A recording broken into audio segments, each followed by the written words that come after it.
Okay guys, तो ये हम आ गए हमारे स्क्रीन पे एंड बहुत ही सिंपल तरीके से बात करते हैं कल के दिन एफएनओ के अंदर क्या स्ट्रैटेजी रहनी चाहिए, कल के दिन स्टॉक्स के अंदर क्या स्ट्रैटेजी रहनी चाहिए, क्योंकि बजट का दिन एक बहुत प्यारा दिन होता है जो हर साल आता है, बट कहीं ना कहीं लॉस के बहुत ज्यादा चांसेस होते हैं इस पर्टिकुलर दिन में। तो let's just try to minimise that and let's just try to make some money out of this. So start करते हैं बहुत सिंपल पर्सपेक्टिव से। देखो, आपको शायद ये बात पता होगी already, stock market follows what has happened in the history. पहले जो हो रखा है मार्केट उसी को फॉलो करता है। तो एक चीज बिल्कुल क्लियर कट यहाँ समझ लेते हैं अर्ली टाइम फ्रेम पे। अर्ली टाइम फ्रेम पे लाके ये देख लेते हैं एटलीस्ट पिछले 3 से 4 बजट में बजट वाले दिन क्या हुआ है, पहले उसका एक बायस बनाते हैं। कभी भी आपको पीछे किसी टाइम फ्रेम पे जाना हो, यहाँ पे कैलेंडर है, कैलेंडर पे जाओ। अब मेरे को जैसे मैं जुलाई 2024 में हूँ, राइट, मैं पीछे पीछे गया, पीछे पीछे गया, पीछे पीछे गया, 1 फेब मेरे को 2024 पे जाना है, गो टू कर दो and you will reach there. आप यहाँ पहुंच गए, ठीक है। हाँ जी सर, पहुंच गए। अब ये इंटरिम बजट था, इस दिन ज्यादा कुछ हुआ नहीं था, तो अब देखोगे साइडवेज मार्केट था। अब एक चीज मैं चाहता हूं आप नोटिस करो, that is first 3 hours of the budget, ठीक है। यहाँ पे देखो पहले 3 आवर्स के अंदर थोड़ी सी हलचल देखने को मिल रही है ऑन द थर्ड आवर 11 बजे के बाद, बट उसके अलावा पूरे दिन साइडवेज था, ठीक है। अब इसके पुराने एक बार बजट पे चलते हैं फटाफट से। इंटरिम बजट का तो इतना मजा आता नहीं, क्योंकि नया बजट अनाउंस होना ही है, ऑब्वियसली सबको पता है। सो थोड़ा सा वैसा रहता ही। और पिछले बजट में तो काफी दबा के ट्रैपिंग हुई थी, सारे रिटेलर्स को फंसा लिया था। 2023 का बजट देखते हैं एक बार क्या निकल के आ रहा है, what is the budget for 2023। Go to करते हैं फटाफट से, यहाँ से आ गए, चलो ठीक है। सो दिस इज दिस, ठीक है, ये है। अब देखो यहाँ पे क्या देखना है, I want you to notice on the first 3 hours. पहले 3 आवर कुछ मोमेंटम नहीं, चौथे आवर में एक बड़ी ग्रीन कैंडल बनी, और 5वें आवर में आप देख सकते हो मार्केट नीचे गया। तो वोलेटिलिटी एंड मोमेंटम कहाँ स्टार्ट हुआ, third to fourth hour. Time क्या है इसका, इसका नाम है, टाइम है 12:15 ऑनवर्ड, जहाँ पे असली वोलेटिलिटी मार्केट ने स्टार्ट करी, ठीक है। हमने नॉर्मल बजट में 2023 के ये देखा। अब 2022 के बजट में चलते हैं फटाफट से। 2022 का बजट देखते हैं क्या हुआ था क्या नहीं हुआ था। फर्स्ट स्टेप को हम वापस आ गए 2022 में। एंड लुकिंग एट दिस, मैं आपको चाहता हूँ सेम चीज नोटिस करो। पहले 3 घंटे में कुछ नहीं, चौथे घंटे में बड़ी सी डाउनवर्ड कैंडल बनी। कब बनी, 12:15 ऑनवर्ड्स, ठीक है। ये चीज क्लियर है, हाँ जी क्लियर। और इसमें भी देखोगे दोनों तरफ डायरेक्शन में मूव था। पिछले बजट में भी देखा दोनों डायरेक्शन मूव था, 2023 में भी 2024 में भी, बट मूव कब से था, 12:15, ठीक है। लेट्स गो बैक अगेन 2000 इसके अंदर जाते हैं, 21 के अंदर जाते हैं। 21 का देखते हैं एक बार फटाफट से, 21 के अंदर क्या चीज रही। 21 के अंदर मैं आपको एक तारीख दिखाऊं वापस से, तो 21 के अंदर हमें देखने के लिए मिलेगा। Again I want you to notice this very very clearly, what has happened here. पहले 3 घंटे के अंदर ज्यादा कुछ मोमेंटम नहीं, और चौथे घंटे के अंदर 12:15 onwards there was a big candle. तो मेरे को एक चीज यहाँ पे क्लियर हो गई है पिछले 3 बजट देख के, कि 12:15 पे ही होगा अगर कुछ हो सकता है, तो इसके ऑनवर्ड्स 1 घंटा बहुत वॉलेटाइल है। तो कल के दिन एक चीज यहाँ पे अपनी बना लो, बांध के रख लो, कि 12:15 से पहले किसी चीज पे हाथ नहीं लगाना। 12:15 पे अब हम अपनी स्ट्रैटेजी एग्जीक्यूट करने वाले, अब अपना ट्रेड एग्जीक्यूट करने वाले सिंपल तरीके से। अब अगर आप ट्रेंड्स को नोटिस करते हो, मार्केट को नोटिस करते हो, आपको पता चलेगा कि यार इतना मार्केट को प्रिडिक्ट करना इज वेरी डिफिकल्ट कि बजट के दिन कैसा आता है, क्योंकि बजट के पैरामीटर्स कौन से सेक्टर को इफेक्ट करेगा, उन सेक्टर्स की निफ्टी के अंदर, बैंक निफ्टी के अंदर, सेंसेक्स के अंदर कितनी वेटेज है, वो मुश्किल है। सो एक सिंपल सी स्ट्रैटेजी देखो, पहले भी पिछले बजट में भी हमने ये स्ट्रैटेजी फॉलो करने की कोशिश की थी, लॉस हुआ था। क्या, ऊपर का ऑप्शन बाय कर लिया कॉल, नीचे का ऑप्शन कर लिया बाय पुट। अब उसको थोड़ा रिफाइन करते हैं। क्या रिफाइन करते हैं, उसको रिफाइन ऐसे करते हैं कि पहले इनका प्रीमियम मेल्ट अवे होने दो 12 टिल 12:15 तक प्रीमियम मेल्टअप होगा, बहुत मजा आने वाला है। उसके बाद ट्रेड लेने की सोचेंगे, पहली चीज। दूसरी चीज मैं आपको सजेस्ट करूंगा, कल मेरे को पता है फिन निफ्टी की expiry, but I would suggest कि आप ट्रेड लो किसमें, आप ट्रेड लो बैंक निफ्टी में। क्यों, क्योंकि बैंक निफ्टी पूरा प्रिपेयर हो चुका है बजट के लिए, एकदम अच्छी तरीके से, एकदम सजा के रखा हुआ है बैंक निफ्टी को कि हाँ भैया बजट के लिए हम रेडी हैं। Why, because Bank Nifty is not moving 1 day, 2 day, 3 day, 4, 5, 6, 7, 8, 9, 10, 11 11 days and there is no momentum. तो कल के दिन तो एक मोटी कैंडल मैं एक्सपेक्ट कर रहा हूँ, या तो ऊपर बनेगी या तो नीचे बनेगी, या तो कल या वेडनेसडे। अब बिल्कुल श्योर हम किस चीज के लिए हो सकते हो, कल या वेडनेसडे हम एक्सपेक्टिंग।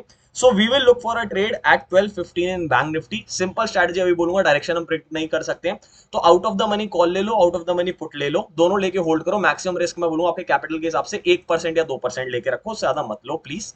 सिंपल सी चीज है। अगर आपको थोड़ा और रिस्की खेलना है कि हाँ भैया खेलना है, लेट्स से आपके पास 50,000 का कैपिटल है, 50,000 के कैपिटल पे आपको बहुत ही ज्यादा रिस्की करना है कुछ, तो 3,000 तक का, 4,000 तक का रिस्क ले लो कि भैया चलो ठीक है, कैपिटल के 10% के अंदर अंदर मैंने यहाँ पे लगा दिया, because this is going to be a big day. पैसा बनता है तो अच्छा बनेगा, नहीं तो नहीं बनेगा। एंड तक मत रखना। एक चीज मैं आपको बहुत क्लियर कट बता रहा हूँ यहाँ पे, अगर आप रिस्क ज्यादा भी लेते हो, आपके पास 4-5 हजार पूरे भी लगाना चाहते हो, अगर आप, मैं रिकमेंड नहीं करता, लगाना चाहो तो 1 घंटे के अंदर अगर बढ़िया प्रॉफिट हो रहा है तो ठीक है, तो ही होल्ड करना उसको और ट्रेल करके। नहीं तो क्या करना है, नहीं तो उसको काट देना 1 घंटे के अंदर। Market there is a probability will go sideways, तो आपको ज्यादा लॉस भी नहीं होगा, ज्यादा डीके भी नहीं होगा, सिंस बैंक निफ्टी की एक्सपायरी भी नहीं है। तो in the end there is a high probability that you can make money. This is a simple strategy that I want you to follow. आज बहुत लोगों ने बाय कर रखा होगा, कल पहले के 1.5 2 घंटे 3 घंटे प्रीमियम थोड़े मेल्ट होंगे, will be taking a trade at that point. Please keep this in your mind. यहाँ तक कैसा लग रहा है सुनने में, डू कमेंट बिलो. अब स्टॉक्स की बात करते हैं. स्टॉक्स की बहुत सिंपल सी बात करेंगे गाइज. मैंने एक बहुत सिंपल सी चीज बताई है, एक आपको थोड़ी सी रिसर्च में चाहूंगा आप लोग करो कि पिछले साल जितनी एलोकेशन थी, if the allocation is rising, या तो एलोकेशन राइज होनी चाहिए. जैसे डिफेंस सेक्टर का मैंने बताया था 4 5 5 लाख करोड़ था शायद, अगर वो 6 लाख 7 लाख जितना ज्यादा हो, 8 लाख 10 लाख आए, allocation is rising, that is good. Allocation rise नहीं हो रही है, दैट इज बैड. मार्केट फिर या डिफेंस सेक्टर फिर गिरता हुआ मैं दिखा सकता हूं. दोनों पहलू है इसके अंदर भी. तो स्टॉक्स में कौन से स्टॉक्स में फोकस कर सकते हो गाइस, मैं आपको बस इतना बताने वाला हूं. जो भी बजट आता है, जो भी नंबर्स आती है, पहली चीज या तो एलोकेशन बढ़ गया कम होनी चाहिए अकॉर्डिंग टू द एक्सपेक्टेशन, उससे ज्यादा है उससे कम हो तो मजा आएगा. दूसरी चीज आपको ये देखनी, कोई बिल्कुल ही नई स्कीम लॉन्च कर दी हो तो उसके स्टॉक्स एक दिन बढ़िया भाग सकते हैं कि भैया ये नई स्कीम लॉन्च करी. जैसे मोदी जी ने सोलर स्कीम लॉन्च करी थी तो उसके स्टॉक्स चल पड़े थे, उस दिन भी चले, 1 2 हफ्ते भी चले. तो कोई नई स्कीम अगर लॉन्च हो, keep that in mind, keep the budget in watch, वो चीज आप देखो. एंड अभी के लिए मैं आपको बोलूंगा कि या तो इंट्राडे करके पर्सपेक्टिव से देखो या लॉन्ग टर्म के पर्सपेक्टिव से, इन दो पर्सपेक्टिव से ही चीजें उठाना. शॉर्ट टर्म में मार्केट बहुत वॉलेटाइल है, कुछ लोग हो रहे हैं क्रैश आएगा, कुछ कह रहे नहीं आएगा, वी विल सी दैट कि क्या होना है क्या नहीं होना है. बट शॉर्ट टर्म थोड़ा सा कम रखो, स्विंग ट्रेडिंग थोड़ा सा कम रखो. इंट्राडे में ये स्ट्रैटेजी अपनाएंगे कि मैंने आपको बता दिया एलोकेशन वाइज एंड कुछ नई थीम वाइज. स्टॉक्स अगर मैं आपको दूं long term plus intraday volatility हलचल के लिए, तो मैं फटाफट से आपको सेक्टर्स क्लियर करता हूं. फर्स्ट मैंने अपनी रील भी बनाई थी, इंफ्रा पे गवर्नमेंट का अच्छा फोकस रहेगा और इंफ्रा के साथ गवर्नमेंट का अफोर्डेबल हाउसिंग पे फोकस रहेगा. तो इन दोनों चीजों के लिए आप खुद को, मैंने एक स्टॉक देखा जिसका वैल्यूएशन अच्छा है और ओबरॉय रियलिटी. ओबरॉय रियलिटी कहीं ना कहीं बहुत ही अच्छा इस सेगमेंट के अंदर एक अच्छा प्लेयर है, तो हम थोड़ा सेफर जा रहे हैं तो ओबरॉय रियलिटी की तरफ देखेंगे. इन दोनों के अंदर ये दोनों स्टॉक्स अगर अच्छी स्कीम आती है तो आने वाले टाइम में अच्छा परफॉर्म कर सकते हैं. Not a short term advice, या तो इंट्राडे में देखना या तो लॉन्ग टर्म देखना, सिर्फ यही देखना. शॉर्ट टर्म में अनसर्टेनिटी वोलेटिलिटी रहेगी. ठीक है, मूविंग ऑन. कौन से स्टॉक्स देखेंगे, मूविंग ऑन नेक्स्ट एफएमसीजी के रिलेटेड मैं आपको बताता हूँ. एफएमसीजी प्लस हमारे फार्मर्स. फार्मर्स के ऊपर बहुत अच्छा फोकस गवर्नमेंट कर सकती है, तो प्लीज गाइज ये चीज अपने माइंड में रखना फार्मर्स के लिए. और एफएमसीजी रिलेटेड अगर आपको प्रोडक्ट देखना है, अगर आपको स्टॉक्स देखना है, रैलिस इंडिया टाटा का एक ग्रुप का कंपनी है जो अच्छा फार्मर्स के लिए काम कर रही है, you can look at this as well. And इसके अलावा फार्मर्स अगर करेंगे तो आपको ऑलरेडी बता चुका हूं, एफएमसीजी के अंदर आपको देखने मिलेगी ग्रोथ, डाबर एंड इमामी. ये दोनों स्टॉक्स आपको देखने हैं, वॉच आउट करने. कल के दिन एक अच्छा पोटेंशियल इन स्टॉक्स के अंदर देखने के लिए मिल सकता है if the schemes are launch, everything is launch. And same goes for MNM. MNM भी देखना. और एक और आपको ब्राउनी पॉइंट दे रहा हूँ, टीवीएस. टीवीएस की बहुत बाइक्स बिकते हैं, अगर कुछ बढ़िया इनकी इनकम बढ़ती है तो that stock can run as well. Please keep this in your mind. ये आपको फार्मर्स और एफएमसीजी रिलेटेड देखना है. ज्यादा फर्टिलाइजर स्टॉक में सजेस्ट नहीं कर रहा हूँ यार, क्योंकि वो फसल से रिलेटेड है, डायरेक्टली एमएसपी और इन चीजों से नहीं रिलेटेड है, तो I am not suggesting that. ठीक है, इसके अलावा मूव ऑन करते हैं. अगर हम थोड़ा सा आगे बढ़ते पर्सपेक्टिव देखते हैं, डिफेंस सेक्टर में आपको ऑलरेडी समझा चुका हूं. अगर कल एलोकेशन कम बढ़ता है, अच्छा एलोकेशन आता है, तो सबसे पहले भागेगा एचएएल, मार्केट लीडर है, और मैजडॉन, क्योंकि ये अच्छे खासे लीडर्स हैं इन देयर सेक्टर. इन पे वॉच रखना, इन पे नजर रखना. इन्वेस्टमेंट पर्पज से देख रहे हो, बीईएल 300 350 के राउंड चल रहा है, good stock. Even BEL energy sector में फोकस कर रहा है guys, please keep that in mind. Energy sector can be good in the coming year, so please keep this stock in your watch list. ये अच्छा perform कर सकता है, बहुत डाइवर्सिफाइड स्टॉक है. एंड गवर्नमेंट का एलोकेशन अभी बीडीएल के अंदर अच्छा खासा आ रहा है, गवर्नमेंट के प्रोजेक्ट्स वगैरह आ रहे हैं, तो बीडीएल पे भी नजर रख सकते हो. This can perform good as well for long term perspective. Intraday perspective अच्छी न्यूज पे भाग सकते हैं या गिर सकते हैं सबसे ज्यादा, तो इन पे फोकस रखना हमें है. एनर्जी सेक्टर, मेरे को लगता है एनर्जी सेक्टर के अंदर भी कुछ अच्छा खासा आ सकता है, बट एक ही स्टॉक में यहाँ पे दूंगा, एनएचपीसी. वाई? बिकॉज एनएचपीसी काफी दिन से साइलेंट है, कंसोलिडेशन में है, भागेगा तो बढ़िया वापस से कॉन्ट्रीब्यूशन कर सकता है. तो अगर एनर्जी सेक्टर अच्छा पंप मारता है, अच्छा रिजल्ट देता है, तो NHPC something that you should keep in watch. Intraday में भी और इवन इसमें तो मैं शॉर्ट टर्म भी थोड़ा आपको रिकमेंड कर सकता हूँ, because it has been silent. Railways के अंदर देखो, मेजरली मैं सबके आपको मार्केट लीडर या स्ट्रॉन्ग स्टॉक्स ही बता रहा हूँ. जैसे रेलवेज में मैं आपको आरबीएनएल बताऊंगा, because RVNL has been very strong.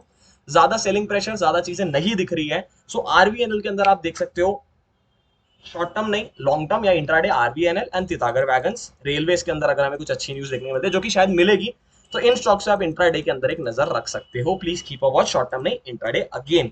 Long term perspective से देखना है तो भी शॉर्ट टर्म नहीं, बिकॉज ओवर वैल्यूड है. Same goes for Ircon and rail, इस पे भी थोड़ी नजर रखना, ये भी अच्छा स्टॉक मेरे को यहाँ पे देखने के लिए मिल रहा है.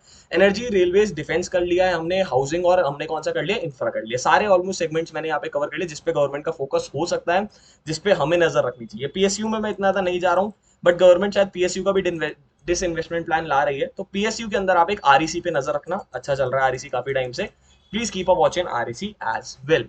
इंट्राडे की स्ट्रैटेजी मैंने आपको बता दी है, किनकी इंट्राडे की स्ट्रैटेजी मैंने आपको एफएनओ की बता दी है, बैंक्स सॉरी स्टॉक्स मैंने आपको यहाँ पे बता दिया है. इंट्राडे में कैसे ट्रेड करें, अच्छी न्यूज आएगी, एक अच्छी कैंडल बनने दो, उसका ट्रेड लो, उसी कैंडल का एसएल रखो, सिंपल, खेल खत्म. उससे ज्यादा नहीं सोचना है.